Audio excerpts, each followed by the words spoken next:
Hi guys, Mrs. Thorne here. Today I'm going to do a short PSHE lesson.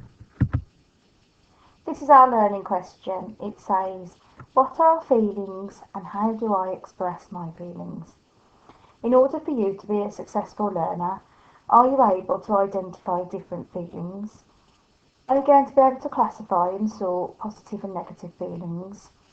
Are you going to be able to acknowledge the importance of talking about your feelings? And can you identify who you can talk to about any negative feelings that you have? Can you be curious and think about what do each of these square faces show? If you thought of the idea that each of these square faces show a different feeling, you were correct. Let's extend our thinking. Pause the video for a moment and read the questions upon the screen. Are you able to make a prediction about what these answers might be to some of the questions that you can see? I bet you did a great job of thinking of some fantastic answers. Let's try and find out the answer to some of these questions. So, what are feelings? Are they speckles of dust or sparkles of glitter? Or maybe a bird in a tree with a chirp and twitter? What are feelings?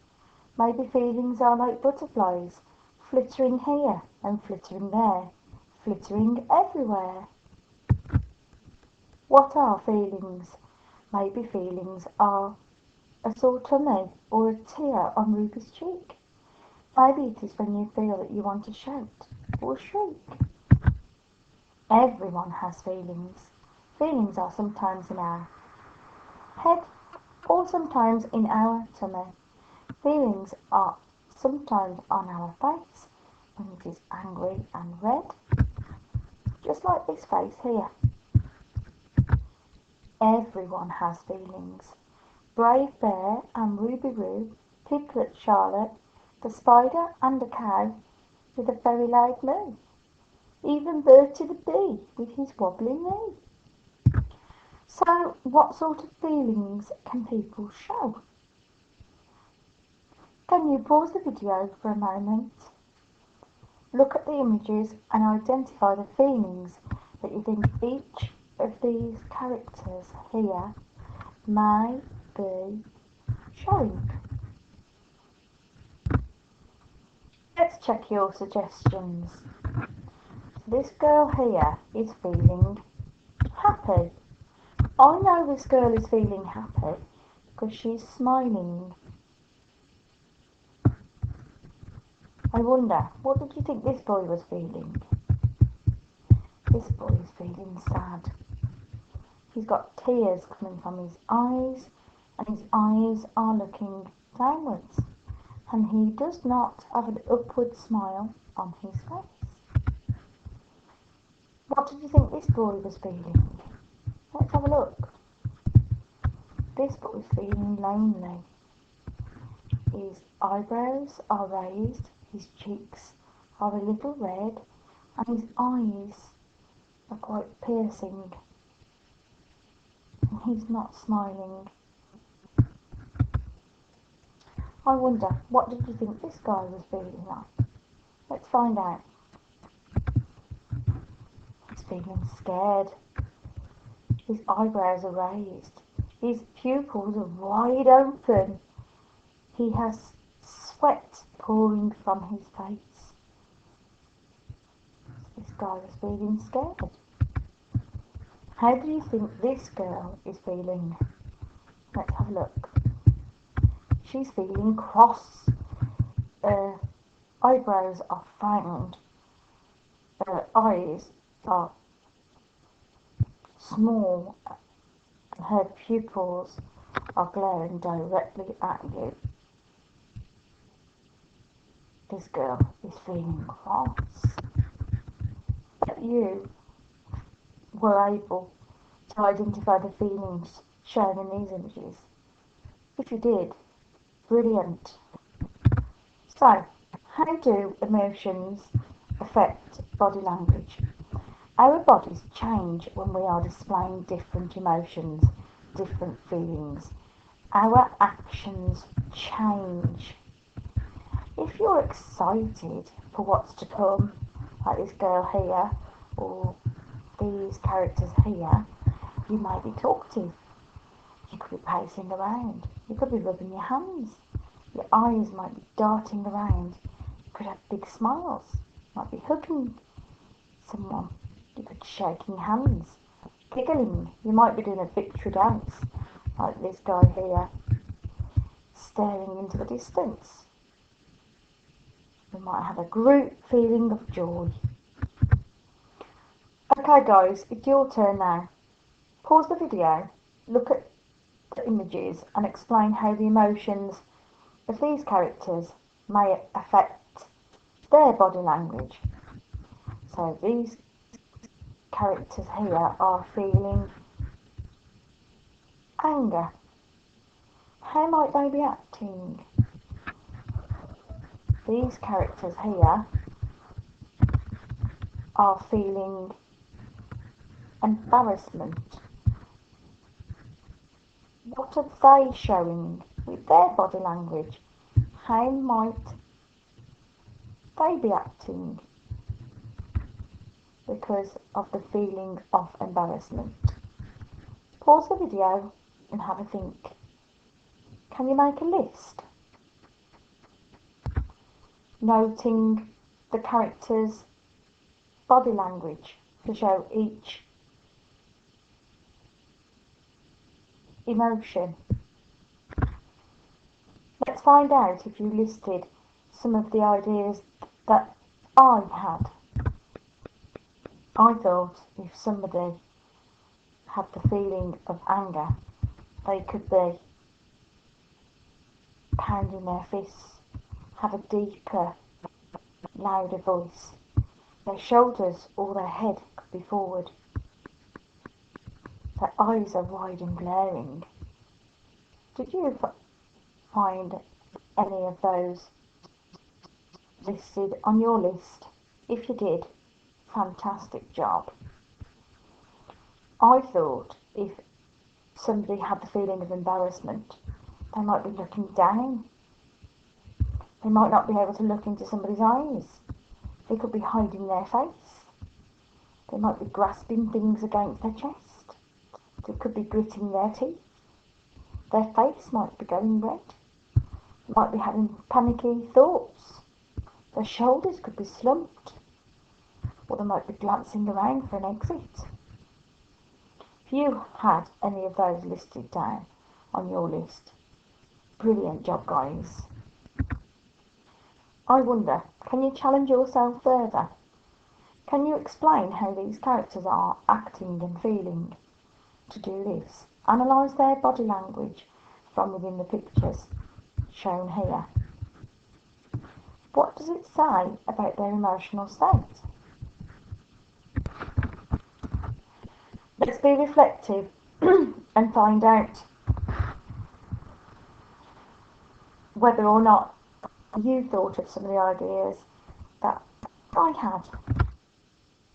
I thought the first image showed the feeling of sadness, and that if somebody was sad, their eyes would be downcast, looking downwards, like these characters here.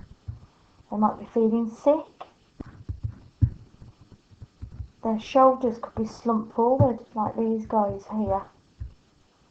They could be rubbing their hair, like this guy here. Could be avoiding eye contact, like these two people here. I thought the second image showed the feeling of relief, and if somebody was showing that feeling of relief, like these guys here, they could be smiling, like this person here. They might have wide grinning eyes, like this man here. They could be blowing out air out of their mouth, like this man here. They could be holding their hair with both hands, like this lady here. If you were able to identify some of those different types of body language and you suggested that feeling, well done. So, what are the different types of feelings? Some feelings make us feel good. They are positive feelings. Some make us feel bad. They are negative feelings. Here I've got a Venn diagram, and at the side of it I've got lots of different feelings. I'm going to show you how I can sort these feelings into the Venn diagram. Now, a Venn diagram is a pictorial representation to show the relationship between a group set. And I want to sort out these feelings into the correct place upon the Venn diagram. So if I have a positive feeling, I'm going to place it in this circle here. If I have a negative feeling, I'm going to place it in this circle here. If I think a feeling could be positive at one time, or maybe negative at another time, I'm going to place it in this section here. So let's look at my first feeling. I got sleepy. Does sleepy make me feel good? Not so. Does sleepy make me feel a little bit negative because I'm tired and my eyes are hurting? So I think sleepy is a negative feeling because I always want to feel like I've had enough sleep. It's okay if you think it might go into a different section of the Venn diagram. That's fine. This is just my opinion. Funny. Is funny a positive feeling? Is funny a feeling that makes me feel good? I think funny is a positive feeling because funny could be when somebody tells a joke. Funny could be when I'm watching something on the television that makes me laugh. So I think funny could be a positive feeling. I wonder, can you pause the video and sort the rest of the emotions into the correct place of the Venn diagram? I bet you did a great job at sorting the feelings into the correct place within the Venn diagram. Fantastic job, guys. Let me show you how I sorted the rest of the feelings. Excellent job. So if you have a negative feeling and you're not feeling good, who could you talk to? Let's find out. If you have feelings that make you feel bad, you could talk to a friend. You could talk to your parents. You could talk to a teacher. You might talk to a doctor or a police officer or a nurse. You may talk to your grandparents or your brothers or your sisters or another member of your family. The most important thing to remember is that if you are feeling bad and you're not feeling positive, always tell someone if you have feelings that make you feel bad, so that you can work through that feeling and start to feel good again. It's your turn now, guys. Can you explain how you feel today and why you feel this way? choice wheel here to help you. Fantastic job this lesson, guys. Well done.